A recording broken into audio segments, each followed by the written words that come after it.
Good morning, everybody, and welcome to Jason Mackey's First 10, a quick hit podcast to get you ready for the day.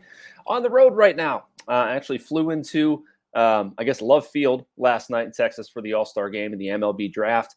I'm going to be heading over to Globe Life Field in a little bit. Right now, I'm at my hotel just going through some draft stuff. It was a crazy night with what the Pirates did. I don't know. They're all crazy. I think that's the definition of the draft. It was fun. Didn't necessarily see them go in high school selecting Konnor Griffin. I don't have a problem with it. Delve into that. Their other two picks, J.J. Wetherholt, rumored to maybe go 1-1, did not go 1-1, wound up going 7th overall to the Cardinals. A good landing spot for the Mars product. We'll talk about that and so much more. Before I do that, first, I want to remind you that we're sponsored by the North Shore Tavern. You don't have to be a baseball fan to love it there. The interior, it's wall-to-wall Pirates. Their appetizers, entrees, cocktails, and of course, steak and seafood on a sizzling lava stone. Open every day. The North Shore Tavern across from PNC Park is Pittsburgh's home for steak on a stone. So Konnor Griffin, what do you guys think? Seemed to be kind of a mixed bag last night. And that was the tone of my column, that this move was criticized by fans, saying the Pirates are saying they're too far away or something, or they're kicking the can, or they're not prioritizing the now. You rarely do that in Major League Baseball. And I mean, my premise of that was, that Paul Skenes has created a whole lot during his time here, and that's wonderful and that's awesome, and that's not a criticism of Skenes whatsoever, but like that sort of thing can't be expected.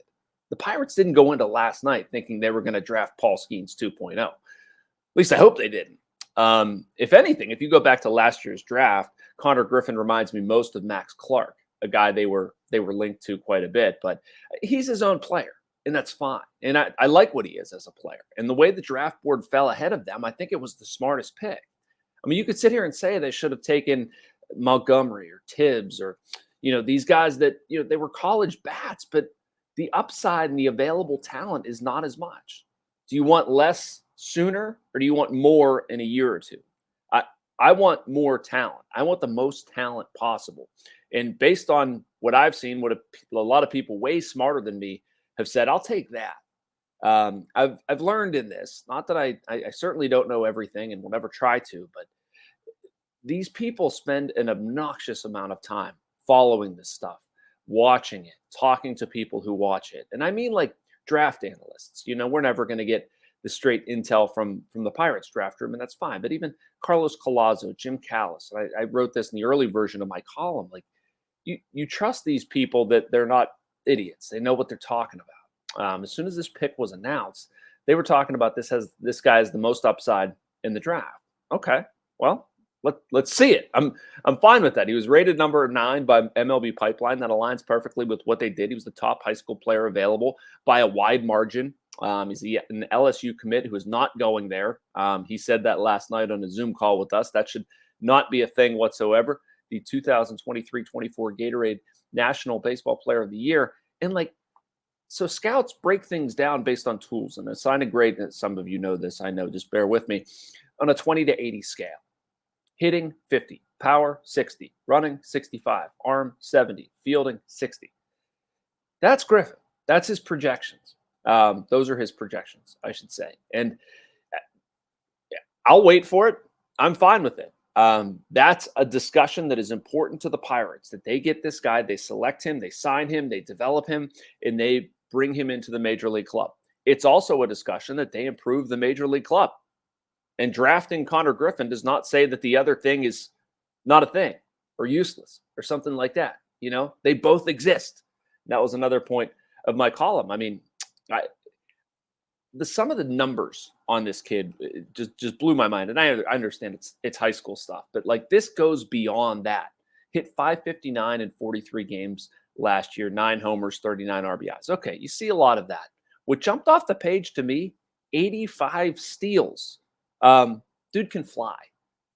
I don't think he sticks at shortstop. We talked about that with him and Ben Cherington and Justin Horowitz, the Pirates' new director of amateur scouting, about where he stays. Cherington said that he's going to start at shortstop, but a lot of times you get these guys up the middle, especially with the experience that Griffin has. He played for Team USA, actually played with Levi Sterling, their comp round pick there, and played a lot of center field. He can do either one, but given his arm, which is elite, and given his ability to go get it, I'd really like to see him in center field we'll see what that looks like. Going to talk about a few other draft nuggets as well as maybe the major league team here. But first, want to take a short break and deliver a message from our friends with Bradenton Area Convention and Visitors Bureau.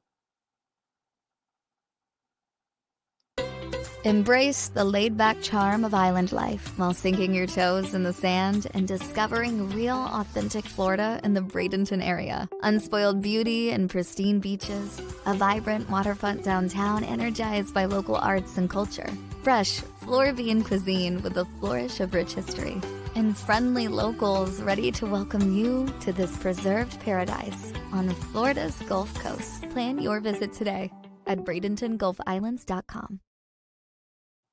All right, there are other two picks before we wrap this up and move into some other guys. Levi Sterling, curious to see what they have in him. 6'5", 202 pounds. He's a right-hander who has some interesting stuff.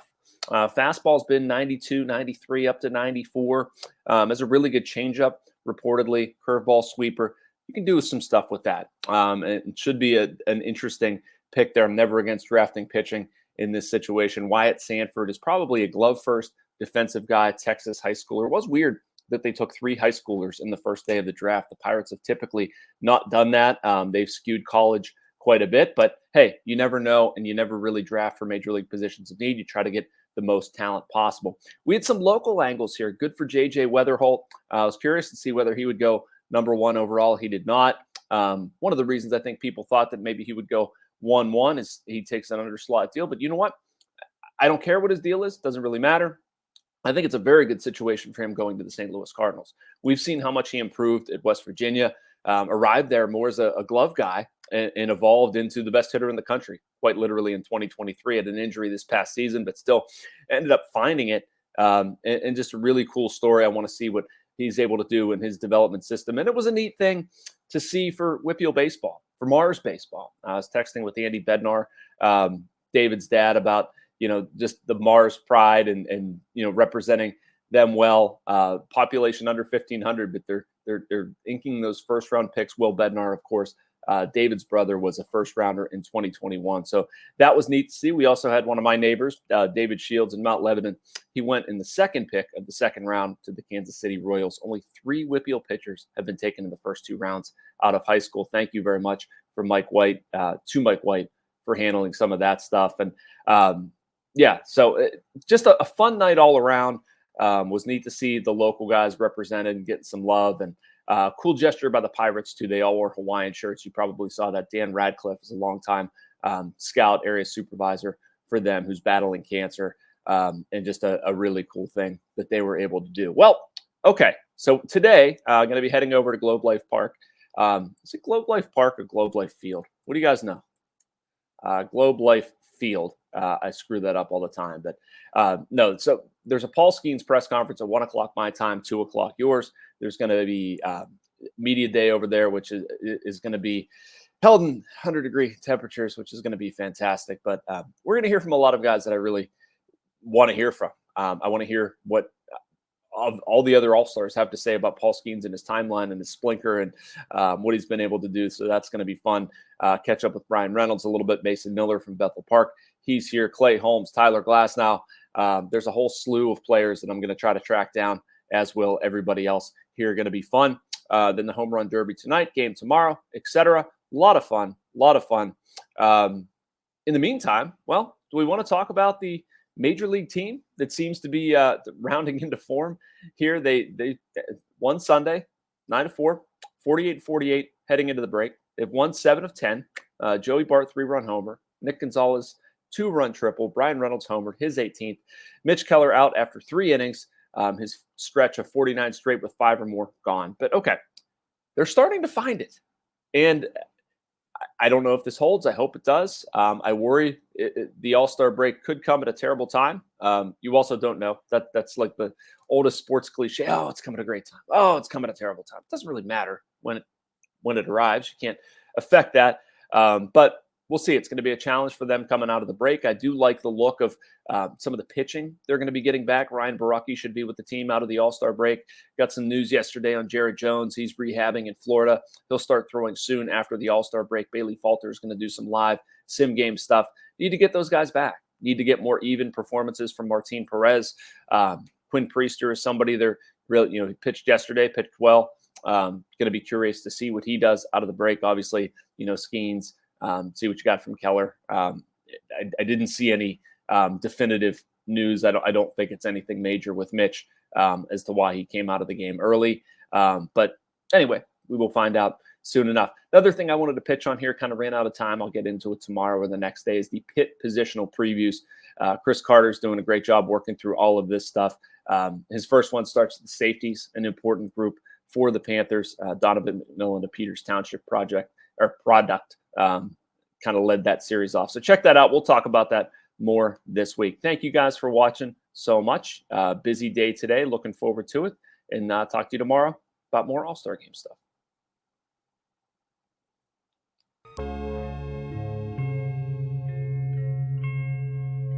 Thank you for checking out this content from Post-Gazette Sports. If you watch this video on YouTube, please like the video and subscribe to our channel.